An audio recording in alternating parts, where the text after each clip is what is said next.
ஆண்டவராய் இயேசு கிறிஸ்துவின் விலையேறப்பட்ட நாமத்தினாலே கர்த்தருடைய ஆவியானவர்கள் கொடுத்ததான ஏஜே பவர் மினிஸ்ட்ரி ஊழியத்தின் சார்பில் அன்பின் நல்வாழ்த்துக்களை தெரிவித்துக் கொள்கிறேன்.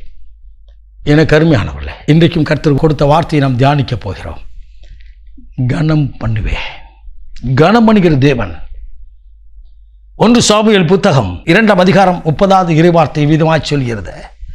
எனக்கு அருமையானவர்களே, என்னை கனம் பண்ணுகிறவன் நான் கனம் பண்ணுவேன். ஆண்டவரை கனம் பண்ணி பாருங்கள். நாம் சொல்லுவோம், ஆண்டவர் சமூகத்தை நான் ஆராதிக்கிறேன், ஆண்டவருக்காக நான் அதை செய்கிறேன், நான் ஆண்டவருக்காக இதை செய்கிறேன். வேதம் சொல்லுகிறது, என்னை கனம் பண்ணுகிறவன் நான் கனம் பண்ண, என்னை அசட்டை பண்ணுகிறவனே நான் அசட்டை பண்ண கனவீனப்படுவார் என்று கர்த்தர் சொல்கிறார் என்று வேதம் சொல்லுகிறது. கனம் பண்ணுவது எப்படி? நம்ம ஆராதித்து ஆண்டோடைய பிள்ளையா மாத்திரம் மாறிட்டா போதுமா? நம்ம குடும்பத்தில் நான் வசிக்கிற குடும்பம் அதில் சாட்சி இருக்கணும். கர்த்தரை கனம் பண்ணுவது போலவே என்னை பெற்றெடுத்த என் தாய் தகப்பனை நான் கனம் பண்ண வேண்டும். எனக்கு கொடுத்த பெரியவர்களை, மூத்தவர்கள், முதியவர்களை கனம் பண்ண வேண்டும். எத்தனை பேர் அப்படி செய்கிறோம்?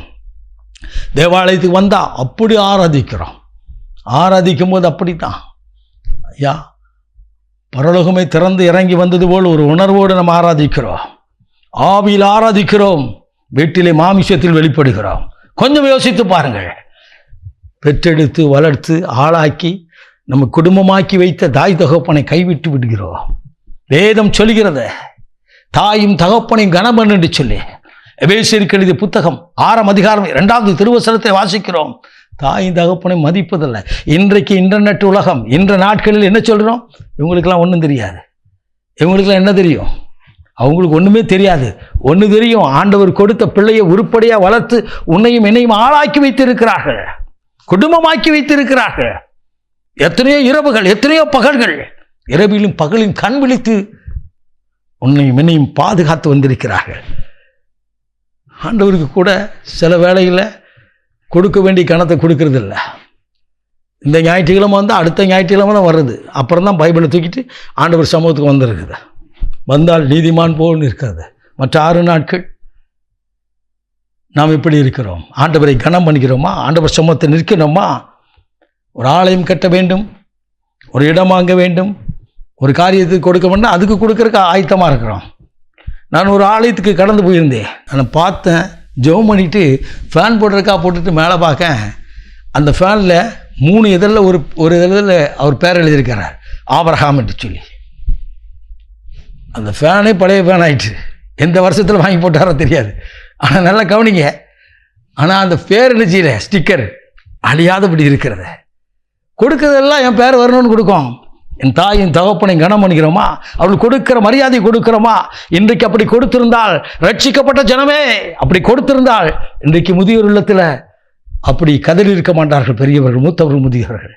சில வேளை நான் முதியோர் இல்லங்களுக்கு நான் சந்திக்கும்படியாய் பணிக்காய் கடந்து போகிற போது அவர்கள் சொல்கிற காரியம் உண்டு. நான் 4 பிள்ளைகள் உண்டு, 3 பிள்ளைகள் உண்டு, கண்ணீரோடு இருக்கிற ஒருத்தர் கூட பார்க்க வரலையா? எத்தனை காரியங்கள்! அவள் சொல்லக்கூடிய குடும்பங்கள் எப்படி இருப்பாங்கன்னு சொன்னால், ஆலயத்தில் முதல் ஆளாக நிற்பாங்க, ஆண்டவர் சமூகத்தில் நிற்கிறதுக்கு கையை உயர்த்தி நிற்பாங்க. எப்படி இது? எப்படி ஆசீர்வதிப்பார்? உங்கள் பிள்ளைகள் நான் எந்த அளவையால் அளக்கின்றோ அந்த அளவையால் எனக்கும் உங்களுக்கும் திருப்பி அளக்க ஒரு காலத்தை கர்த்தர் வைத்திருப்பார். என்னை கேட்டுக்கொண்டிருக்க அன்பு நண்பா, அன்பு தம்பி, அன்பு தங்கச்சி, கர்த்தருடைய ஆவியானவங்களோடு கூட பேசுகிறார்.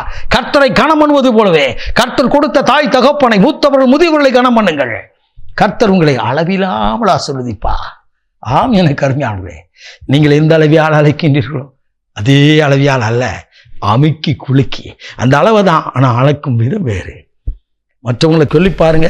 சின்ன வயசில் நான் ஒரு போன இடத்துல வேலை பார்த்தேன், கன்னியாகுமரி ஊரில். அவர் சின்ன தம்பியை கூட அவர் எப்படி கூடுவார்? தம்பி வாங்க, தம்பி போங்க, அப்படி தான் கூடுவார். நான் கூட ஒரு நாள் கேட்டேன்னா, வயசில் சின்ன பையன் நீ இல்லை, அவங்களுக்கு கொடுக்க வேண்டிய மரியாதை கொடுக்கணும். கிட்டத்தட்ட 42 கடைகள் உள்ள பெரிய உரிமையாளர், பெரிய செல்வந்தர். சாதாரண மனிதனை கூட அழைப்பது, தினத்தில் வேலை பார்க்குறவங்களுக்கு கூட அழைப்பது எப்படி அழைப்பார்னா, நீங்கள், நாங்கள், தங்கச்சி வாங்க, பேரை சொல்லி கூப்பிட்டு தம்பி வாங்கன்னு கூடுவார். நானே ஆச்சரியப்பட்டிருக்கிறேன். ஆம், அதனால் தான் அவர்கள் திரளான ஆசீர்வாதத்தை கர்த்தர் அவள் கொடுத்திருக்கிறார். அவள் தாயை கூட ரொம்ப அருமையாக பார்த்துருக்கிறத நான் பார்த்துருக்கிறேன். கிட்டத்தட்ட 10 ஆண்டு அவரிடத்தில் நான் பணிபுரிந்தவன். சில பண்புகளை அவரிடத்தில் கற்றுக்கொண்டேன். என்னை கேட்டுக்கொண்டு அன்பு நண்பா, கர்த்தரை கனம் பண்ணுவது போல கர்த்தர் கொடுத்த தாய் தகப்பனை குடும்பங்களை கனமணிப்பார்கள். மனைவிக்கு கொடுக்க வேண்டிய நேரம், கணவருக்கு கொடுக்க வேண்டிய காரியங்களில் கனமணிப்பார்கள். கர்த்தர் தேசத்திலும் திருச்சபையிலும் உங்களை கனம் பண்ணும்படியாக உங்கள் சிரசரை வைத்துவார். நாம் ஜெபிப்போமா? மகா பரிசுத்தமுள்ள தகப்பனை, இந்த அற்புதமான வேலைக்காய் சோத்திருக்கிறோம் அப்பா. இன்றைக்கும் கனம் பண்ணுவேன் என்று சொன்னவ உம்மை கனம் பண்ணுகிற, உம்முடைய வார்த்தையை கனம் பண்ணுகிற, உம்முடைய வல்லமை உள்ள வார்த்தைகளை கனம் பண்ணுகிற ஒவ்வொருவரையும் தேசத்திலும் திருச்சபையில் தேவ ஜனங்கள் மத்தியிலும் கனம் பண்ணுவீராக. எல்லா மகிமையும் மக்கள் செலுத்துகிறோம் இயேசுவின் மூலம் பிதாவே. ஆமென். ஆமென். God bless you.